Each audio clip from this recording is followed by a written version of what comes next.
So nowadays, computers are powerful enough to run as many plugins as you want, as long as you have the CPU power for it.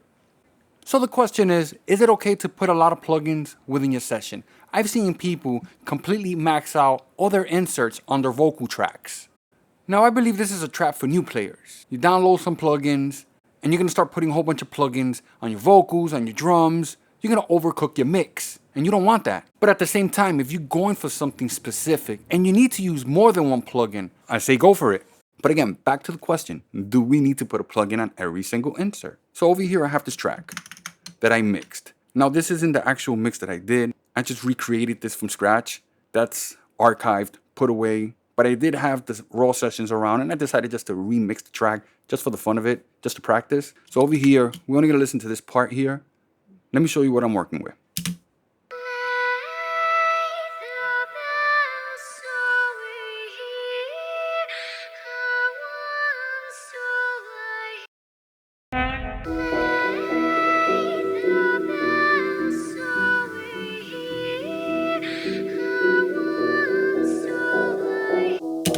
Okay, now one thing you might notice right away, there's a lot of hiss, and it's actually not on this track. So if I mute this,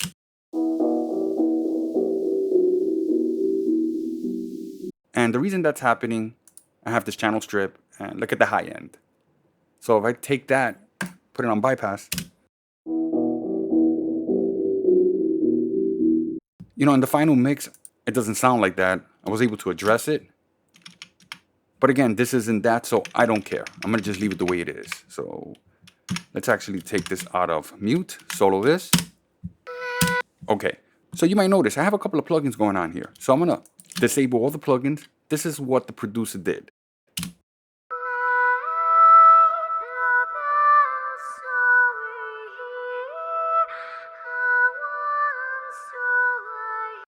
All together.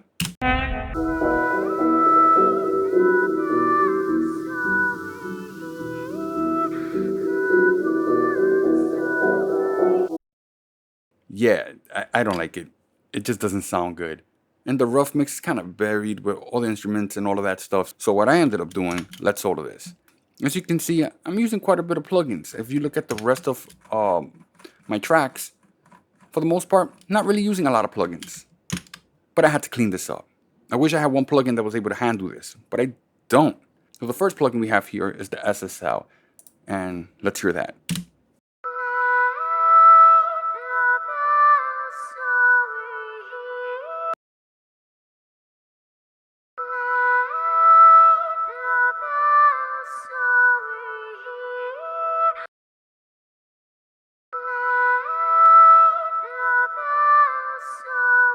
So what I'm doing here, even if you don't hear it, I'm just getting rid of all that nasty stuff at the bottom. So I'm gonna bypass that. Let's open the next one.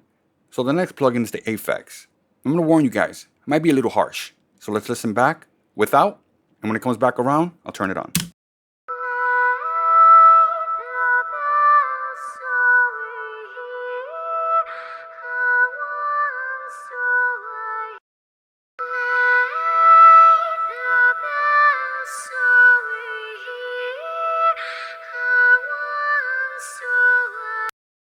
Next, we have the old stock EQ that comes with Pro Tools, the 7-band, and that's exactly what I'm doing. So let's listen back.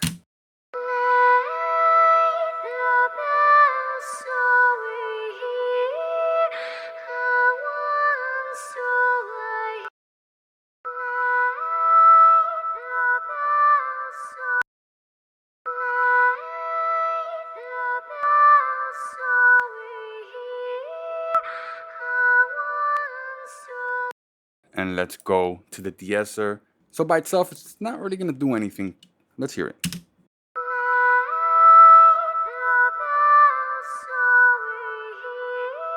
It's not doing anything, but we're gonna get to this plugin in a second.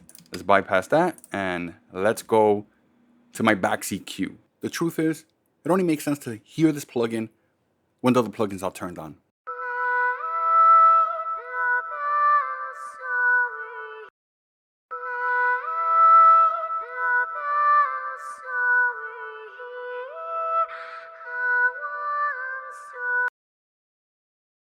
So it's really subtle. You probably can't hear that.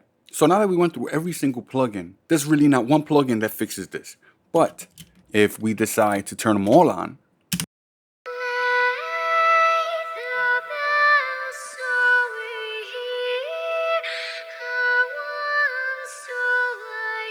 it sounds a lot better. Now some of you guys might like this, some of you guys won't, but when you play it all together, it actually sounds pretty good instead of sounding like this. Yeah, I don't like it. I know that's what the producer was going for, but here's the thing. When I actually did the mix for the client, and if you guys been doing this for a while, you know you make a change like this. Right away, people notice, they hear it. Oh, I don't like it, put it back to the way it was. But nobody noticed, so it actually stood.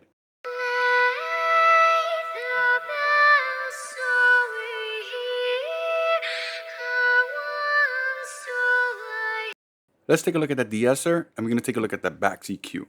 These two plugins only work together when everything else is on.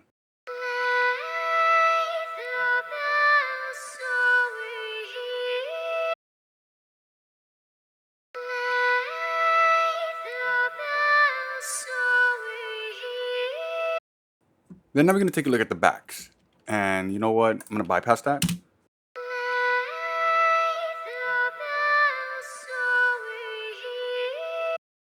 So I wanted to bring back a little bit of what the de-esser was taking away.